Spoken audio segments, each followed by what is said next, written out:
and welcome to Decor It Yourself. Winter is upon us, so it's the perfect time of year to make our homes cozy and festive. Whether you're hosting a holiday, throwing a dinner party, or just want respite from the cold, you need a warm welcome upon your arrival home. What better way to create this than making our own wreaths for our front door? For our first wreath, we're creating a woodland scene. We will need a cardboard wreath form, some green moss, a hot glue gun, a handful of old corks, and a knife. Take your wreath form that you cut out of an old piece of cardboard and lay your moss out covering the whole thing. Once it's all placed where you want it, use your hot glue gun to glue down the pieces of moss in sections. After all of your moss is attached, go through each piece to make sure they are all securely on there. Reinforce where necessary. We added a few more patches of moss here and there to give our wreath more depth. You can reinforce with floral wire if need be, but ours was secure enough without it. For the adornments, we're using old wine corks from last week's episode to make the cutest little mushrooms you've ever seen. I was inspired by the ones my paper crane made out of radishes. For ours, simply cut one cork in half lengthwise to get your bottom stem shape. Then, cut the second one in half for the top of the mushroom and use your knife to make a beveled edge on one side to make the quintessential mushroom dome shape. Take a long straight pin and push all the way through the stem to attach the mushroom cap on top.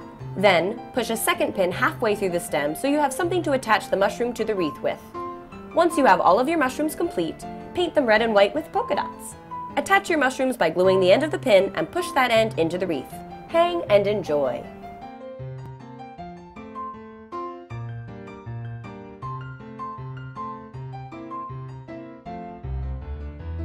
When we return, I'll show you more wreaths.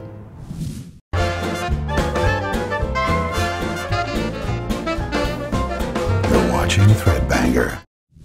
Welcome back. In my humble opinion, I think our homes should smell as lovely as they look. So let's add an aromatic element to this next wreath. Again, cut a ring out of old cardboard, this time a little smaller. Next, take out some pretty fabric and cut a long strip that's about 3 inches thick. Tack down one end with glue, then wrap the rest of the fabric around the ring covering all of the cardboard. When you reach the end, extend the remainder of the fabric from the ring, making sure to glue it in place, then tie a knot at the end to hang it. Now, get yourself some long cinnamon sticks and break them down to 3 to 4 inch pieces. With your glue gun, start gluing the sticks onto the donut and keep filling in until you can't see any of the fabric. And voila! You have an aromatic wreath perfect for the holidays. I also love this mod white wreath featured by Prairie Mod. This is a really rad ruffle wreath made out of used books by Living with Lindsay. Martha's Forest Floor wreath also gives a warm woodland feel. Check out last year's Threadbanger roundup of DIY wreaths by Lee Meredith, especially the succulent wreath by Giant Squid.